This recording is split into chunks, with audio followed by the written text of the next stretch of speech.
안녕하세요. 조우성 변호사의 책검문 책에서 건진 문장. 오늘 같이 살펴볼 책은 천재들의 창조적 습관. 저자는 세계적인 안무가 트와일라 타프입니다.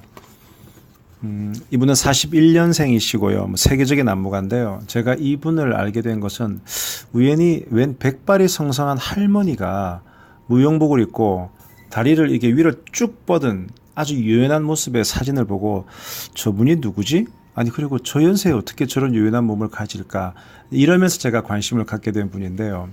얼마나 자기 관리를 철저히 했으면 저런 연세에 저 몸을 유지할까 이런 생각을 하곤 했었습니다.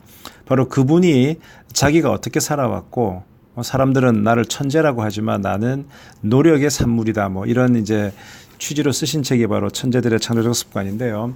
오늘 저는 여기서 26페이지에 나와 있는 문장을 읽어드리도록 하겠습니다. 나는 매일 아침을 나만의 의식으로 시작한다. 새벽 5시 30분에 일어나 연습복을 입고 워머를 신고 후드티를 걸치고 모자를 쓴다. 그리고는 집 밖으로 나와 택시를 불러 세우고 운전사에게 퍼스트 애비뉴 91번가에 있는 범핑 아이런 헬스장으로 가자고 한다. 그곳에서 앞으로 2시간 동안 운동을 할 것이다.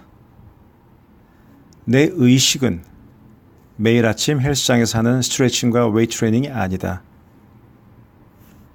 내 의식은 바로 택시다. 운전사에게 목적지를 말하는 순간 내 의식은 끝난다. 아니 어떻게 침대에서 나와 택시를 잡아 타는 단순한 행동이 경건한 의식이 될 수 있는지 반문하는 사람도 있을 것이다. 누구나 할 수 있는 평범한 행동을 미화했다고 생각할 수도 있다. 그러나 내 생각은 다르다. 첫 걸음을 떼는 일은 힘들다. 매일 깜깜한 새벽에 일어나 지친 몸을 이끌고 헬스장으로 향하는 것을 좋아할 사람은 아무도 없다. 옥스퍼드 영어 사전에 따르면 의식이란 종교적 혹은 그 밖의 숭배의식을 정해진 순서대로 실행하는 것이라고 쓰여 있다. 내 아침 의식은 이러한 정의에 완벽하게 들어맞는다. 어떤 활동을 의식으로 생각하면 그것을 받아들이는 마음가짐이 완전히 달라진다. 뭔가를 의식으로 정해두면 내가 왜 일을 하고 있지? 하고 의문을 갖는 일이 없어진다. 택시 운전사에게 목적지를 말하는 순간 이미 내가 왜 따뜻한 이불 속에서 더 뒹굴거리지 않고 운동하러 가는 것이라는 의문을 가져봤자 너무 늦었다. 택시는 움직이고 있고 나는 이미 마음을 정했다. 자, 그래서 저는 이 트와일라 타프는 그런 거죠. 우리는 이분이 매일 아침 운동을 하는구나. 그리고 그 운동을 하는 것을 자기는 하나의 의식처럼 생각하는구나. 그렇게 알았는데 이분은 그런 게 아니고 나는 운동이 아니고 그 앞 단계. 내가 이제 일어나서 택시를 딱 타는 그 새벽 5시 반에 택시를 타는 그 행위가 의식이라는 거죠. 왜냐하면 그 뒤로는 자동적으로 진행될 것이기 때문에 그 앞 단계가 어렵다. 이런 얘기를 하는 거죠. 저는 이 문장을 읽고 한 2가지를 생각해 봤어요. 첫 번째는 실행이 참 어려운데 그 실행의 첫 시작이 얼마나 중요한가를 단적으로 보여주는 문장 같거든요. 이런 얘기가 있잖아요. 세상에서 가장 먼 거리는 머리에서 가슴까지 거리다. 즉 머리로 인식을 하지만 그것을 가슴으로 느끼는 이게 쉽지 않잖아요. 그런데 더 먼 거리는 가슴부터 다리까지의 거리다. 그런 얘기가 있잖아요. 가슴으로 느꼈지만 다리 행동하는 게 이게 쉽지 않지 않습니까? 그만큼 우리는 실행이 어려운 것을 알죠. 그런데 저는 이 트와일라 타프의 이 의식에 관한 글을 읽으면서 뉴턴의 운동법칙인 제1운동법칙인 관성의 법칙을 떠올렸어요. 관성의 법칙 뭡니까? 정확한 뜻은 그거거든요. 외부에서 힘이 가해지지 않는 한 모든 물체는 자기의 상태를 그대로 유지하려고 하는 것을 말한다. 즉 정지된 물체는 그냥 영원히 정지된 채로 있으려고 하고 운동하던 물체는 계속 운동을 계속하려고 한다. 이게 관성이잖아요.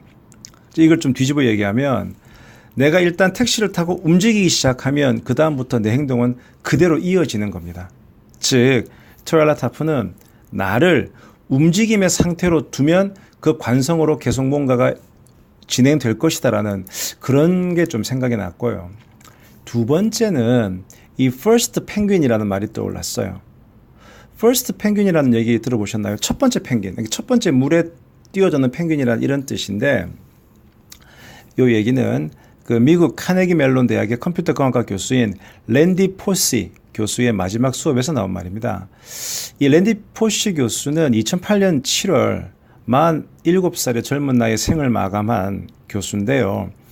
이분의 그 사후에 출간된 베스트셀러 마지막 강의 The Last Lecture가 상당히 유명하죠. 이분이 이제 췌장암으로 그 시한부 선고를 받은 상태에서 강의를 하신 건데 그때 이제 이분이 이런 강의를 하셨어요. 당신의 어릴 적 꿈을 실현하라. Really Achieving Your Childhood Dreams 라는 주제로 강연을 했는데 이 강연에서 그는 실패할 줄 알면서도 위험을 감수하며 목표를 향해 나아가는 학생들에게 First Penguin 상을 준 거예요. 그러면서 이 First Penguin 상을 왜 만들었느냐? 펭귄 무리의 습성에서 착안한 거예요. 이게 떼지어 무리지어 생활하는 펭귄들은 먹잇감을 구하러 바다에 뛰어들어야 되지만 이게 뛰어들었다가 바다 표범 같은 바다의 포식자들이 두려워서 좀 머뭇거리는 거예요. 근데 이때 가장 먼저 바다에 뛰어드는 펭귄이 한 놈이 있다는 얘기입니다. 근데 걔가 멀쩡해. 그러면 다른 펭귄들도 뒤따라 뛰어드는 거죠. 이처럼 다른 펭귄들의 뛰어들음을 이끄는 그 리더 같은 그 펭귄을 퍼스트 펭귄이라고 하는데요.